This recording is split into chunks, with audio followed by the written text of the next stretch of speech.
ও বোনদের জন্য একটা দুঃখের সংবাদ। এবার বন্ধ করলো 3 মাসের জন্য লক্ষ্মী ভাণ্ডার। হ্যাঁ, ঠিকই শুনেছেন, 3 মাসের জন্য লক্ষ্মী ভাণ্ডার বন্ধ করলো।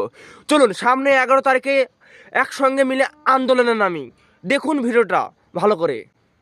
দিল্লির খবর তো নজর রাখবোই, তবে তার পাশাপাশি আরো বেশ কয়েকটা গুরুত্বপূর্ণ খবর এই মুহূর্তে যেমন দেখাবো আপনাদের। 3 মাস বন্ধ লক্ষ্মীর ভান্ডার। ময়নার বিডিও অফিসে মহিলাদের ডেপুটেশন ঘিরে ধুন্ধুমার। আমরাই সেই খবর প্রথম দেখিয়েছিলাম আপনাদের। গত 3 মাস ধরে লক্ষ্মীর ভান্ডার পাচ্ছেন না। ময়নার বিডিও অফিসে গিয়ে মহিলারা ডেপুটেশন দিতে যান, ধুন্ধুমার পরিস্থিতি তৈরি হয়। পুলিশের সঙ্গে বিক্ষোভকারীদের ধস্তাধস্তি, দেখুন সেই ছবি।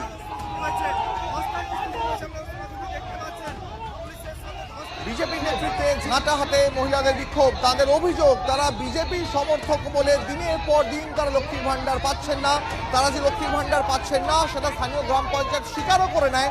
তবে এটা মানতে তারা নারাজ ছিল যে তারা বিজেপি করার জন্য এই মহিলারা লক্ষ্মীর ভান্ডার পাচ্ছেন না। আজ সেই মহিলারা স্থানীয় বিডিও অফিসে যান, ডেপুটেশন নিতে যান, সেখানেই ধুন্ধুমার পরিস্থিতি তৈরি হয়।